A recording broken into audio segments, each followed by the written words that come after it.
Cuckoo stories की पूरी team की ओर से आप सभी को जन्माष्टमी की हार्दिक शुभकामनाएं। जग के पालनहार परमपिता परमेश्वर भगवान श्री कृष्ण के एक प्रिय शिष्य थे, जो हर दिन आस्था, समर्पण और अनुशासन के साथ अपने इष्ट देव की पूजा किया करते थे।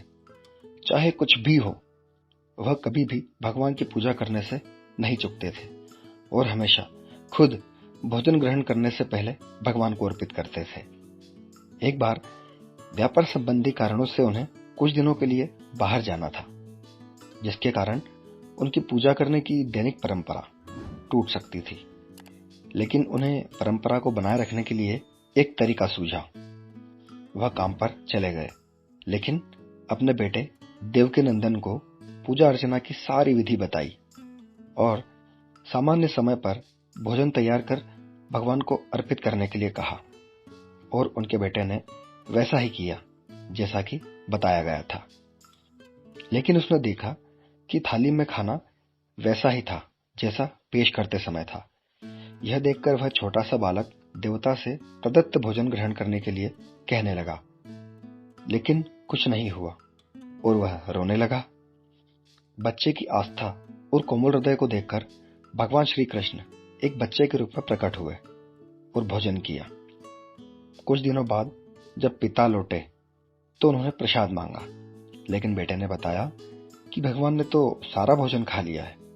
यह तब तक चलता रहा जब तक भगवान का बाल रूप हर दिन चढ़ाए गए भोजन को लेने के लिए आता रहा।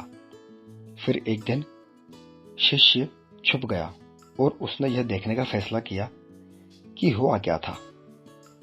अगले दिन जब बेटे ने लड्डुओं का भोग लगाया तो भगवान श्री कृष्ण बाल रूप में प्रकट हुए और चढ़ाए हुए लड्डुओं को खाने लगे।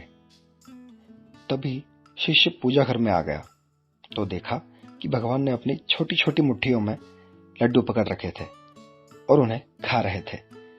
लेकिन शिष्य की उपस्थिति के कारण बाल रूप श्री कृष्ण उसी स्थिति में जम गए और फिर कभी दिखाई नहीं दिए। शिष्य घबरा गया। वो समझ गया था कि उसके द्वारा भूल हुई है। बाद में शिष्य ने नियमित पूजा के साथ साथ लड्डू का भोग लगाना भी शुरू कर दिया। इस तरह भगवान श्री कृष्ण को लड्डू गोपाल का नाम मिला और लोग उसी रूप में भगवान की पूजा करने लगे। सभी का मानना है कि लड्डू गोपाल अक्सर अपने शिष्यों की मनोकामनाएं पूरी करते हैं और उन्हें स्वस्थ और सुखी जीवन का आशीर्वाद देते हैं। रक्षाबंधन पर जिस भी लड़की या महिला का कोई भाई नहीं होता, वह लड्डू गोपाल की पूजा करती है और उनसे सुरक्षा की गुहार लगाती है। बोलिए कृष्ण कन्हैया लाल की जय। आप सुन रहे हैं कोकू स्टोरीज।